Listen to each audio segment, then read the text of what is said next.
This is August 20th, 1973. Location is the Hewitt residence. We're going to go move into the actual furnace room.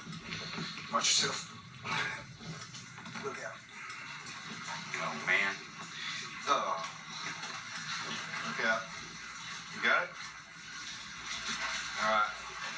This is the actual furnace room. Going into where they expected to be traded. Got a bit of a jump there. Come on back here. Follow me.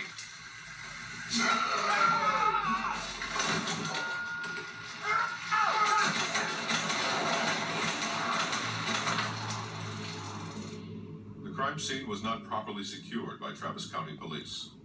2 investigating officers were fatally wounded that day. This is the only known image of Thomas Hewitt, the man they call Leatherface. The case today still remains open.